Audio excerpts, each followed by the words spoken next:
ಹಿಂದೂ ಸಮಾಜ ಒಡೆಯುವುದೇ ಕಾಂಗ್ರೆಸ್ ಸರ್ಕಾರದ ಮುಖ್ಯ ಅಜೆಂಡಾವಾಗಿದ್ದು, ಜಾತಿ ಗಣತಿ ಹೆಸರಿನಲ್ಲಿ ಹಿಂದೂ ಸಮಾಜಕ್ಕೆ ಅನ್ಯಾಯ ಮಾಡುತ್ತಿದೆ.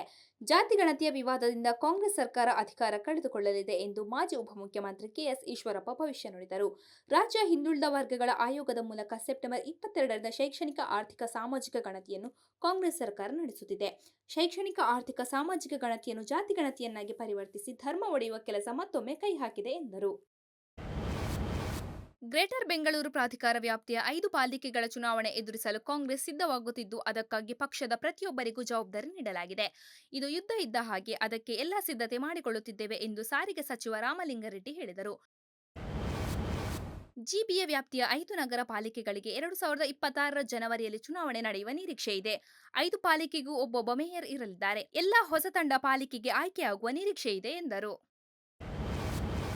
ರಾಜಧಾನಿ ಬೆಂಗಳೂರಿನಲ್ಲಿ ಎಲ್ಲಿ ನೋಡಿದರಲ್ಲಿ ರಸ್ತೆ ಗುಂಡಿಗಳದ್ದೇ ಕಾರುಬಾರು, ಅವ್ಯವಸ್ಥೆ ಆಗರ. ಮಳೆ ಬಂತೆಂದರೆ ಗುಂಡಿಯಮಯ. ರಸ್ತೆಗಳಲ್ಲಿ ನೀರು ನಿಂತು ಅವಾಂತರವೇ ಸೃಷ್ಟಿಯಾಗುತ್ತಿದೆ. ರಸ್ತೆ ಗುಂಡಿಗಳಿಗೆ ಬಿದ್ದು ಗಾಯಗೊಂಡಿರುವ ವಾಹನ ಸವಾರರು, ಶಾಲಾ ಬಸ್ಗಳಿಗಂತೂ ಲೆಕ್ಕವೇ ಇಲ್ಲ. ರಸ್ತೆ ಗುಂಡಿಗಳಿಂದ ಅಧ್ವಾನವಾಗಿರುವ ಬೆಂಗಳೂರಿನ ರಸ್ತೆಗಳನ್ನು ಸರಿಪಡಿಸುವಂತೆ ಡಿಸಿಎಂ ಡಿಕೆ ಶಿವಕುಮಾರ್ ಅಧಿಕಾರಿಗಳಿಗೆ ಖಡಕ್ ವಾರ್ನಿಂಗ್ ಕೊಟ್ಟಿದ್ದಾರೆ.